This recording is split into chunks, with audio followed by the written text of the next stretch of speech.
Good morning जल माटी जीवन चक्र चैनल থেকে আমি ভোলানাথ ঘোষ।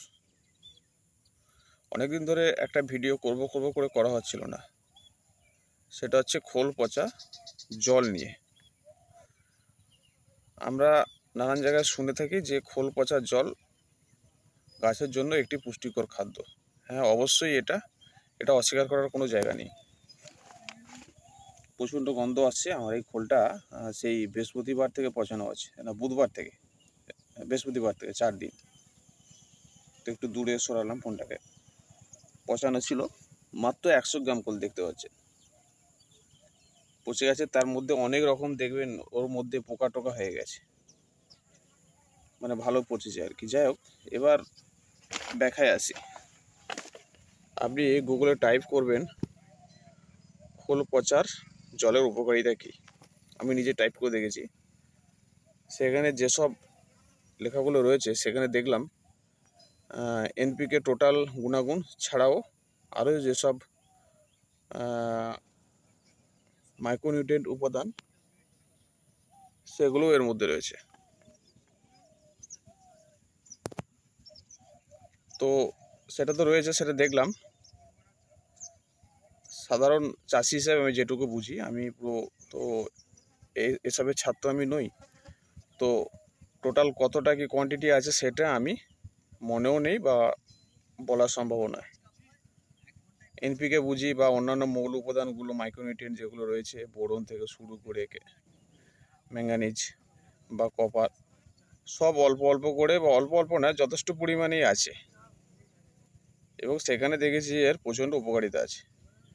এবার আমি এর বাস্তব উপকারিতাটা আমি দেখব। আমি গত বৃহস্পতিবার দিন আমি আমার বাড়ির চন্দ্রমল্লিকা গাছগুলোতে দিয়েছিলাম। সেইখানে দেওয়ার পরে বেশ কিছুদিন ধরে গাছের নতুন পাতা আসছিল না। আজ রবিবার দিন সকালে এসে দেখছি সেইখানে নতুন পাতা বেরোচ্ছে, শুধুমাত্র খোল পচা জল দেওয়ার পরে। এবং আমার এখানে এই বাগানে আমার এখানে এবছর 30টা মতো লেবু গাছ লাগিয়েছি, দেখতে পাচ্ছেন। এই লেবু গাছেও এই দেখুন, এটা এতদিন ধরে আসছিল না। খোল পচা জল দিয়েছি, এই দেখুন নিচে থেকে বের হচ্ছে। বৃহস্পতিবার দিন দিয়েছিলাম, এত তাড়াতাড়ি বেরিয়েছে। মানে সাথে একটুখানি আমি ডিএপি মিশিয়ে দিয়েছিলাম, তাতে রোদটা খুব তাড়াতাড়ি ধরে নেয়। এখন গরম রয়েছে হালকা, শীতকালে কোনো শীত পুরোপুরি আসেনি, গাছে নতুন পাতা আসতে শুরু করে দিয়েছে।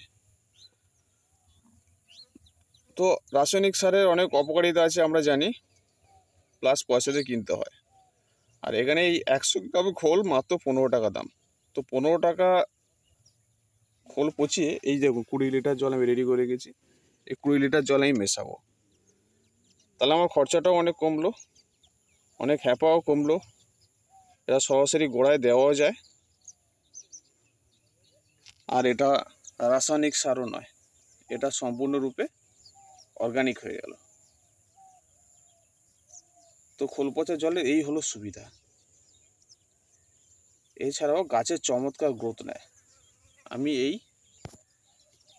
100 গ্রাম খোল জলকে আমি এই 20 লিটার জলে মিশিয়ে দিলাম। প্রচণ্ড গন্ধ আসবে, গন্ধ খেয়ে করলে হবে না, পুরো মিশিয়ে দিলাম। দেখুন এই যত বেশি জলটার রং হলদেটে আসবে, তত জানবেন এই খোল পচা জলটা আরও বেশিভাবে তৈরি হয়ে গেছে।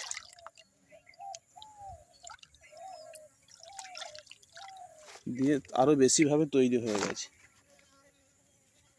এবং এই জলটা আমি সপ্তাহে 1 দিন করে দেব। আজকে দিলাম, আমি 1 সপ্তাহ করে ভিজিয়ে রাখি।